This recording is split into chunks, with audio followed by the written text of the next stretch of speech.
सवाल ये है कि ये जो रामविलास पासवान जी जब जिंदा थे, तब जब वो जीवित थे, तब उन्होंने अपने भाई को हाजीपुर सीट से लड़ाया। उस हाजीपुर सीट को लेकर आप दोनों के बीच ठनी रही। क्या परिस्थितियां वैसी ही होती आज अगर रामविलास जी जीवित होते तो? मुझे नहीं लगता। पापा में वो क्षमता थी। आप वही करते, सवाल ये है कि आप क्या वही करते अगर वो जीवित होते तो, जो आज आपने किया है अपने चाचा के साथ? ऐसी परिस्थिति नहीं आती ना निधि, क्योंकि पापा में वो क्षमता थी कि वो परिवार को, पार्टी को विपरीत परिस्थितियों में भी एकजुट रख सकें, और ये उन्होंने हर कठिन परिस्थिति में करके दिखाया।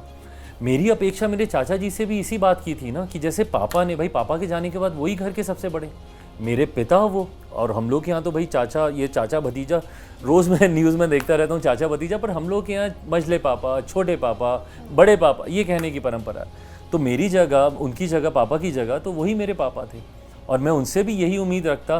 भाई मैं छोटा हूँ, मान लीजिए अगर मुझसे ही कोई नादानी हो गई तो आप मेरा कान पकड़ते, मुझे 2 थप्पड़ लगा देते, मुझे बैठाते, मुझे समझाते। आप ये कर सकते थे। पापा ने हमेशा ये किया। परिवार में कोई परिस्थिति आई, उन्होंने बैठा के समझाया। पार्टी में कोई परिस्थिति आई, उन्होंने बैठा कर समझाया। वो पापा ने कभी परिवार या पार्टी टूटने नहीं दी। तो चाचा भी उसी भूमिका में थे, वो ये सारी चीज़ों को संभाल सकते थे, पर वो तभी करते जब वो मुझे अपना बेटा मानते। आपको दुख है कि उन्होंने मुझे है निधि, मुझे इस बात का बहुत दुख है। पापा ने जिस पार्टी के नाम को चुना, उन्होंने जिस सिंबल को चुना, वो आज भी चुनाव आयोग में फ्रीज है। वो मुझे इस बात की तकलीफ है। लिटरली जिस पार्टी को पापा ने खून पसीने से सींच कर यहाँ तक लेकर आए, उस पार्टी को आपने समाप्त कर दिया। उस पार्टी का नाम निशान दोनों आपने हटा दिया। बड़प्पन तो तब होता ना जब आप एक सीट उनके लिए भी मांग लेते। मैं कैसे मांगता? मैं खुद अपनी सीटों के लिए मैं संघर्ष कर रहा हूँ, मैं खुद अपनी सीटों के लिए मैं मेहनत कर रहा हूँ। ऐसे में मैं कहाँ किसी दूसरे को कुछ दिलाने की परिस्थिति में मैं हो सकता था निधि? और फिर वही बात है, बार बार मैं इस बात को कहता हूँ, बड़े वो हैं, उनको ध्यान रखना है बच्चों का। बच्चों की ये जिम्मेदारी नहीं, बच्चों की जिम्मेदारी बड़ों का सम्मान करने की होती है, जो मैंने हर मंच पर मैंने उनका किया है। पर ऐसे में बड़े वो थे, मुझे संभालते। बस वो मुझे घर का बड़ा बेटा मान लेते ना, अपना बड़ा बेटा मान लेते, ये परिस्थितियां कभी नहीं आती। आज आप नीतीश जी को आदरणीय कह रहे हैं, नेता है हमारे, लेकिन एक वक्त था जब आप उनको कह रहे थे कि भ्रष्ट है, आप उन पर तंज कसते थे। ये तब की बात है जब नीतीश जी बाहर थे। ये जो बदलाव आया है, ये अचानक आया है? नहीं, मैं दोहराता हूँ, आदरणीय मैंने उनको हमेशा कहा, और मैं उनको हमेशा बहुत प्यार से मेरे मुख्यमंत्री कह के ही संबोधित करता हूँ। है मेरे मुख्यमंत्री, बिहारी हूँ मैं, मेरे प्रदेश के मुख्यमंत्री हैं, और उस नाते वो लगाव उनसे हमेशा रहा है। यकीनन हम दोनों के बीच कई चीज़ों को लेकर मतभेद रहे थे, पर आज निधि परिस्थितियाँ अलग हैं। परिस्थितियाँ क्यों अलग हैं? क्योंकि आज लक्ष्य अलग हैं।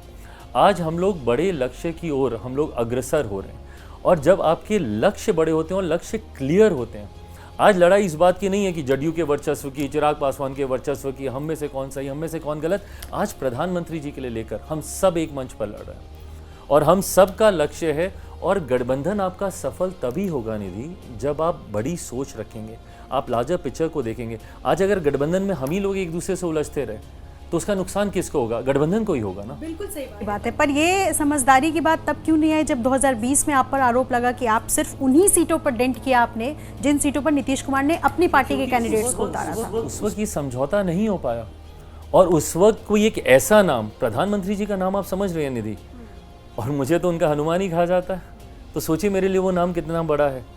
तो उस नाम के लिए और उस नाम के द्वारा दिए गए लक्ष्य को पूरा करने के लिए मैं कुछ भी कर सकता हूँ। जो आपने किया नीतीश जी के साथ, क्या वही चीज़ आज की स्थिति में पशुपति पारस आपके साथ करते? यानी उन 5 सीटों पर वो अपने कैंडिडेट्स उतारते हैं, तो कैसे आप लड़ेंगे? राजनीति में लड़ाई हमेशा जनाधार की होती है।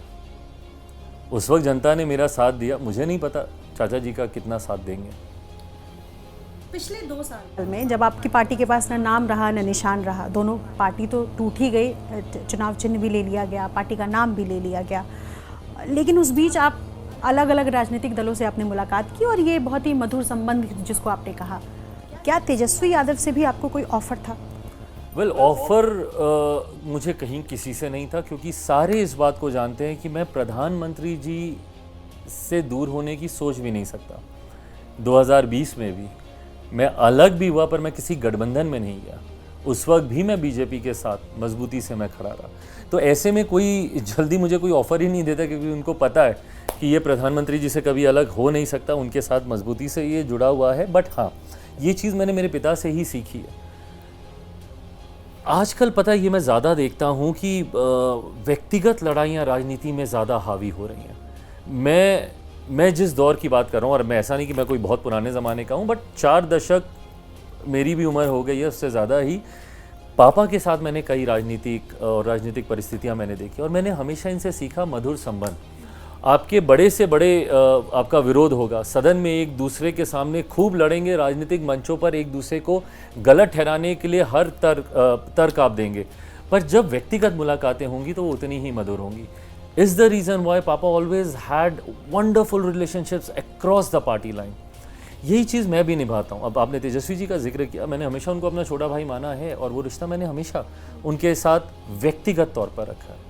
बट जहाँ राजनीतिक लड़ाई की बात है, मैं आज भी मुखर होकर उनकी गलत नीतियों के बारे में, उनके कार्यकाल के द्वारा जो हुआ उसके बारे में मैं मुखरता से कहता रहा हूँ और कहता रहूँगा। जैसे ही घड़ी का काटा दोपहर 2:30 पे आए, बबीता जी का दिल सास बहू साजिश के लिए मचल जाए।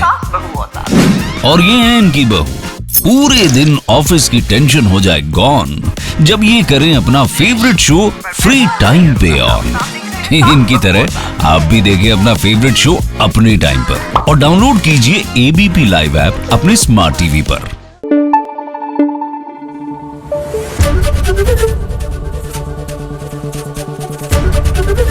एबीपी न्यूज आपको रखे आगे।